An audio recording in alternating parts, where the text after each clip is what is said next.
Hello, I'm Lauren. I bring to you my friend, Dr. Jabor, a distinguished professor with a doctorate in Islamics.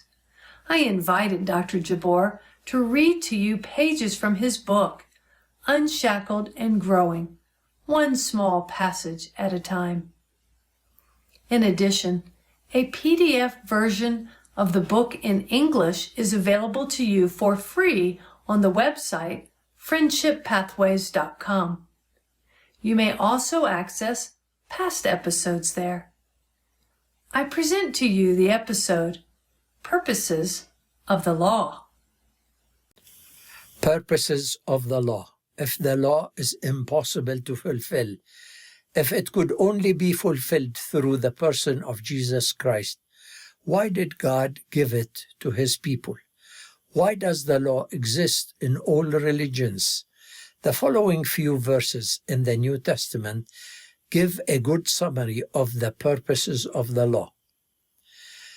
It served as a babysitter or guardian until we reach the age of maturity. The Bible says, before this faith came, we were held prisoners by the law, locked up until faith should be revealed. So the law was put in charge to lead us to Christ, that we might be justified by faith. Now that faith has come, we are no longer under the supervision of the law. The law was an important guardian, preparing us for Christ's visit to our planet.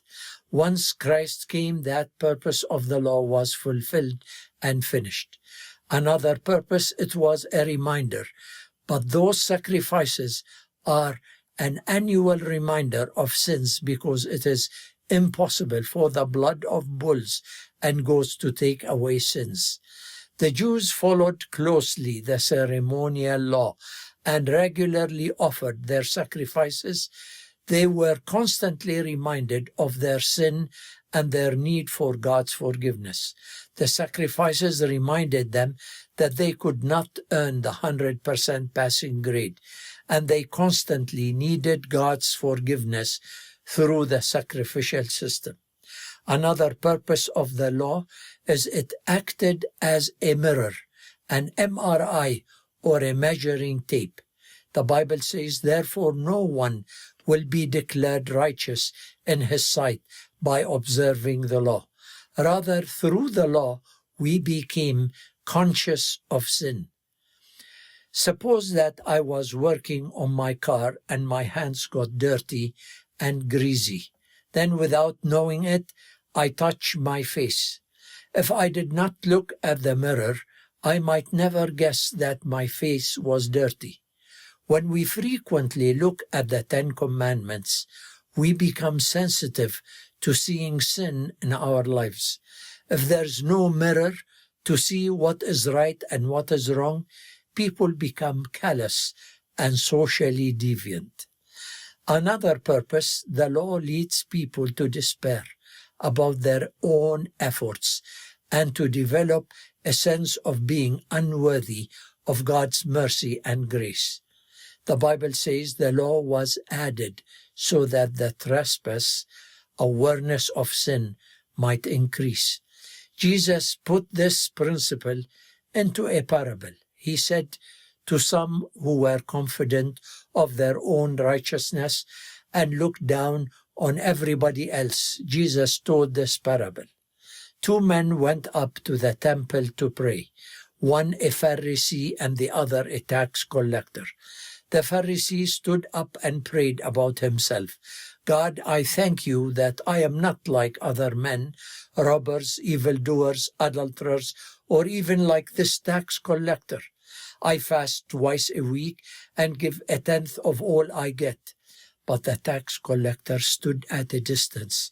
He would not even look up to heaven, but beat his breast and said, God, have mercy on me, a sinner. I tell you, Jesus said that this man, rather than the other, went justified before God. The Pharisee saw himself at the top of the ladder. He looked down at others with an attitude of self-righteousness and pride. He thought that he was earning God's acceptance through his religiosity. In contrast, the tax collector felt unworthy of stepping into the temple because he was very much aware of his sinfulness and unworthiness. In this story, the law accomplished its purpose with the tax collector, but not with the Pharisee. Do you find yourself climbing a ladder, my friend, trying to earn the acceptance of God? Have you convinced yourself, consciously or unconsciously, that God will grade you on a curve, that as long as you are not as bad as some people are, you are safe? I hope that what you have read in this section and what you have listened to has opened your eyes to that faulty way of thinking. Remember that being honest with yourself is the key to having an encounter with God.